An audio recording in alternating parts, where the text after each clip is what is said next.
गरीब कहे धनवान सुखी है, धनवान कहे सुख राजा को भारी, राजा कहे चक्रवर्ती सुखी है तो चक्रवर्ती कहे सुख ऐन्द्र को भारी, ऐन्द्र कहे चतुरानन सुखी है तो चतुरानन कहे सुख विष्णु को भारी।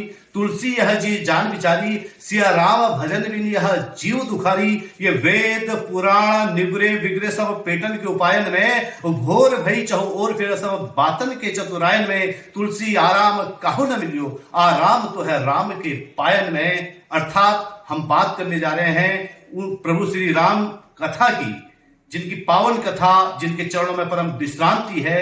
ऐसे प्रभु श्री रामचंद्र जी की पावन कथा लालकुआं की धरा पर कल प्रातः 18 दिसंबर से आरंभ होने जा रही है। प्रातः कलश यात्रा होगी, उसके बाद भव्य कथा का वाचन होगा। और सबसे महत्वपूर्ण बात यह है कि यहां पर कथा का वाचन प्रसिद्ध राष्ट्रीय संत, देश और दुनिया में जिनकी कीर्ति व्याप्त है, जिनकी सुधामयी वाणी की धार के भक्तजन कायल हैं, ऐसे डॉक्टर पंकज मिश्र जी आज हमारे साथ मौजूद हैं। गुरु जी, आपका बहुत बहुत स्वागत है।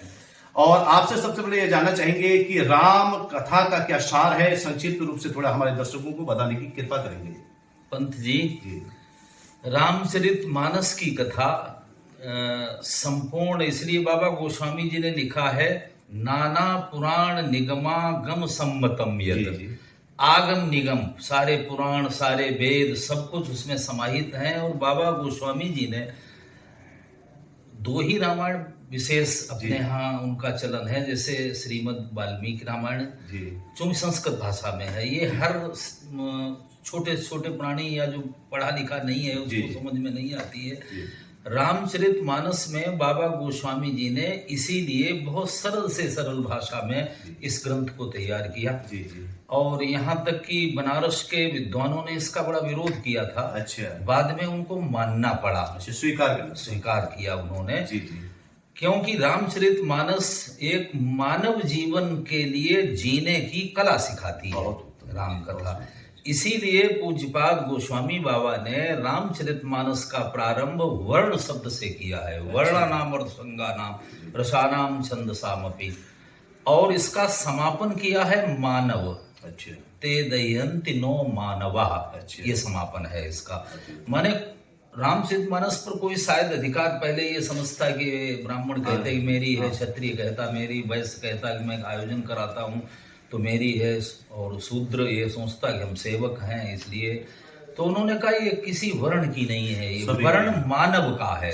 मानव होना चाहिए, मानव बनो।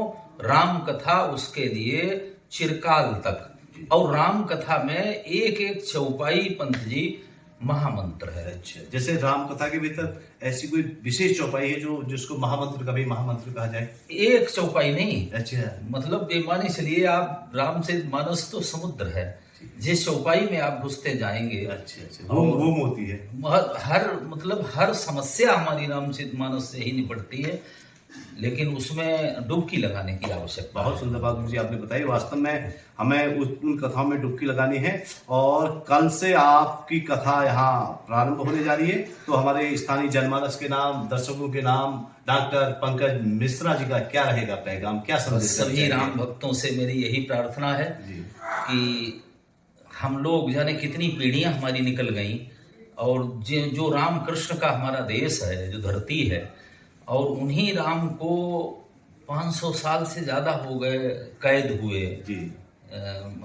और ऐसी कुछ प्रभु कृपा हुई, ऐसे शासक अब आ गए जिन्होंने अयोध्या में एक भव्य राम मंदिर बनाया। और केवल ये भारत में ही नहीं है, फिर संपूर्ण विश्व का सबसे बड़ा भव्य मंदिर है अयोध्या का।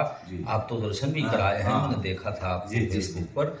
तो इसलिए सभी भक्तों से, राम भक्तों से मेरी बहुत हाथ जोड़ के प्रार्थना है, अधिक से अधिक संख्या में पधारें और राम कथा को सुने, अपने जीवन में उतारें। बहुत सुंदर बात गुरु जी आपने बताई कि राम कथा को सुने और अपने जीवन में उतारें, क्योंकि उत्तराखंड की धरती का भी प्रभु श्री रामचंद्र जी से बहुत ही गहरा नाता है। क्योंकि रामचंद्र जी ने एक कल्प में अपनी नरलीला को यहीं उत्तराखंड के रामेश्वर क्षेत्र में विराम दिया था। और उत्तराखंड में यहाँ पर सीतावनी का जिक्र आता है, महर्षि पुलस्त्य ऋषि की तपोभूमि का जिक्र उत्तराखंड से जुड़ा हुआ है, शांता जो रामचंद्र जी की बड़ी बहन थी उनका जिक्र उत्तराखंड की धरती से जुड़ा हुआ है, पाताल भुवनेश्वर का जिक्र जो राजा ऋतुपर्ण थे रामचंद्र जी के पूर्वज थे उनके द्वारा खोजी गई गुफा है, भद्रकाली के निकट चंडिका गुफा जहां राजा दिलीप ने तपस्या करके अलौकिक सिद्धियां प्राप्त की। कुल मिला के अनंत हरि कथा अनंता। गुरु जी आपने बहुत सुंदर बात बताई कि राम कथा में डुबकी लगाइए और अपने जीवन को धन्य कीजिए। आपने अपना अमूल्य समय हमें प्रदान किया, इसके लिए आपका बहुत बहुत धन्यवाद। जय श्री राम। जय श्री